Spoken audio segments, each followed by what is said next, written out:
Sir ಇನ್ನು ಇಂಡಸ್ಟ್ರಿಲಿ ಆಗ್ತಿರೋ ಬೆಳವಣಿಗೆಗಳ ಬಗ್ಗೆ ಹೇಳೋದಾದರೆ ಈಗ ದರ್ಶನ್ ಅವರು ವಿಚಾರ, ಸೊ ನಿಮ್ಮ ಅವರ ಒಡನಾಟದ ಬಗ್ಗೆ ಹೇಳೋದಾದರೆ ಸರ್, ಜೊತೆಗೆ ಸದ್ಯ ಹೇಳಿದಮ್ಮ ಇವತ್ತು ನಾವು ನೋಡಿ ಮನೆ ಗೋವಾಗೆ ಹೋಗಿದ್ವಿ, ನಾವು ನೀವೆಲ್ಲ ಪ್ರೆಸ್ ಮೀಟ್ ಮಾಡಿದ್ವಿ, ನೀವೆಲ್ಲ ಬಹಳ ಹೈಪ್ ಮಾಡಿದ್ರಿ ಅದೆಲ್ಲ ಗೋವಾದಲ್ಲಿ. ಅಲ್ಲಿ ನಿಜವಾಗ್ಲೂ ನಡೆದಿದ್ದೇನು ಅಂತ ಅಂದ್ಬಿಟ್ಟು ಅಲ್ಲಿದ್ದಂಥ ಇವೆಂಟ್ ಜನಕ್ಕೆ ಗೊತ್ತು, ಅದು ಮುಂದೆನೂ ಗೊತ್ತಾಗುತ್ತೆ. ಅದು ಒಂದು ಒಳ್ಳೆ ಬೆಳವಣಿಗೆ ಅಲ್ಲ ಗೋವಾನಲ್ಲಿ ಆಗಿದ್ದು. ಪಾಪ ನಮ್ಮ ಅಧ್ಯಕ್ಷರು NM ಸುರೇಶ್ ಅವರು ಅವ್ರ ಕೈಯಿಂದ, ಅವರು ಯಾರಿಂದ ಸ್ಪಾನ್ಸರ್ ತೊಗೊಂಡ್ರೋ ಕೈಯಿಂದ ತೊಗೊಂಡ್ರೋ ಗೊತ್ತಿಲ್ಲ, ನಮ್ಮ ಚೇಂಬರಿನ ಒಂದೇ ಒಂದು ಸಿಂಗಲ್ ನಯಾ ಪೈಸಾ ಖರ್ಚಿಲ್ದಂಗೆ ಭಾಳ ಚೆನ್ನಾಗಿ ಕರ್ಕೊಂಡೋಗಿ ಚೆನ್ನಾಗಿ ನೋಡಿದ್ರು, ಎಂಜಾಯ್ ಮಾಡಿರಿ ಅಂತ ಅಂದರು. ಅವ್ರು ಏನೋ ಮಾತು ಕೊಟ್ಟಿದ್ರು ಅಂತ. ಅದರಲ್ಲಿ ಬೇಕಾಗಿರಲಿಲ್ಲ ನಮಗೆ. ಸೊ ನಮಗೆ ಚಿತ್ರರಂಗಕ್ಕೆ ಒಂದು ಕಪ್ಪು ಚುಕ್ಕೆ ಬಂತು. ನಾನು ಗೋವಾಗೆ ಹೋಗಿದ್ದೆ, ನನಗೆ ವಿಷಯ ಗೊತ್ತಾಗಿದ್ದೆ ಬೆಳಿಗ್ಗೆ. ಎಲ್ಲರೂ ನಾವು ಹೋದ್ವಿ, ಊಟ ಮಾಡಿದ್ವಿ, ಎಲ್ಲರೂ ಎಂಜಾಯ್ ಮಾಡಿದ್ವಿ. 9-9:30 10 ಗಂಟೆ ಒಳಗಡೆ ಮಲಗಿಬಿಟ್ವಿ. ಸೊ ಮಲಗಿದ ಮೇಲೆ ಇವಾಗ ಎಲ್ಲರೂ ಡ್ರಿಂಕ್ಸ್ ತೊಗೊಳ್ತಾರಮ್ಮ ಸಾಮಾನ್ಯವಾಗಿ. ನಿಮ್ಮಲ್ಲಿಲ್ವಾ ಮಾಧ್ಯಮದಲ್ಲಿ ಡ್ರಿಂಕ್ಸ್ ತೊಗೊಳ್ಳೋದು? ಸೊ ಎಲ್ಲರೂ ಗಲಾಟೆ ಮಾಡ್ಕೊಳ್ಳಿ, ಹೊಡೆದಾಡ್ಕೊಳ್ಳಿ ಅಂತಾರಮ್ಮ.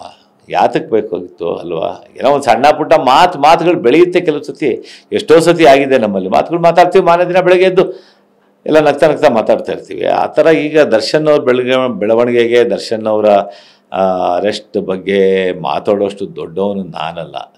ದರ್ಶನ್ನು ಒಬ್ಬ ಭಾವನಾಜೀವಿ.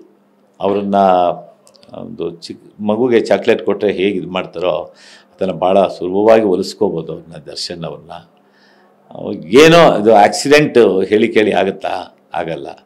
ಇದು ಅವರು ರೇಣುಕಾಸ್ವಾಮಿ ಏನೋ 100 ಎಕರೆ ಆಸ್ತಿ ಹೊಡಿಬೇಕು ಅಂತ ಏನಾಗಿಲ್ಲ, ಅಥವಾ ದಾಯಾದಿ ಕಲಹ ಏನೋ ಅಲ್ಲ ಅಲ್ವಾ? ಏನೋ ಆಗಿದೆ, ಅದನ್ನು ಹೇಗೆ ಅದರಿಂದ ಹೊರಗೆ ಬರಬೇಕು. ಯಾಕೆಂದರೆ ನಮಗೆ ದರ್ಶನ್ ಅವರು ಆಗಿರೋದು ಒಂದು, ಮತ್ತು ಆ ರೇಣುಕಾಸ್ವಾಮಿ ಕುಟುಂಬಕ್ಕೂ ನ್ಯಾಯ ಸಿಗಬೇಕು ಅನ್ನೋದು ಒಂದು. ಎರಡನೇದು, ಇವೆಲ್ಲದಕ್ಕೂ ನಾವು ಹೆಚ್ಚಾಗಿ ನಮ್ಮ ಚಿತ್ರರಂಗಕ್ಕೆ ಮತ್ತು ಚಿತ್ರಮಂದಿರದ ಮಾಲೀಕರುಗಳಿಗೆ ದೊಡ್ಡ ಆಘಾತ ಆಗಿದೆ. ಯಾಕೆಂದರೆ ಒಂದು ದೊಡ್ಡ ಶಕ್ತಿ ದರ್ಶನ್, ಬಹಳ ವಿಪರೀತ ದೊಡ್ಡ ಫ್ಯಾನ್ ಬಳಗ ಇರುವಂಥ ನಮ್ಮ ಕೆಲವೇ ನಟಗಳಲ್ಲಿ ದರ್ಶನ್ ಕೂಡ ಒಬ್ಬರು.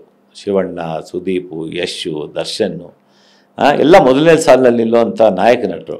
ಸೊ ಅಂಥವ್ರೊಬ್ಬರು ಇವಾಗ ಡೆವಿಲ್ ಪಿಕ್ಚರು ಹೆಚ್ಚು ಕಡಿಮೆ 35-40 ಕೋಟಿ ಖರ್ಚು ಮಾಡಿಬಿಟ್ಟಿದ್ದಾರೆ. ಸುಮಾರು ಪಿಕ್ಚರು ಲೈನಪ್ಪಲ್ಲಿತ್ತು, 3-4 ಸಿನಿಮಾ. ಇವೆಲ್ಲ ಹೇಗೆ? ಮತ್ತು ಅಟ್ಲೀಸ್ಟ್ ದರ್ಶನ್ ಪಿಕ್ಚರ್ ಬಂತು ಅಂದರೆ ಒಂದು 3 ತಿಂಗಳು ಸಸ್ಟೈನ್ ಆಗೋದು ಚಿತ್ರಮಂದಿರಗಳು, ಮತ್ತು ಒಂದು 100 ಫ್ಯಾಮಿಲಿ ಬದುಕ್ತಾ ಇತ್ತು. ಸೊ ಇವೆಲ್ಲ ಹೇಗೆ?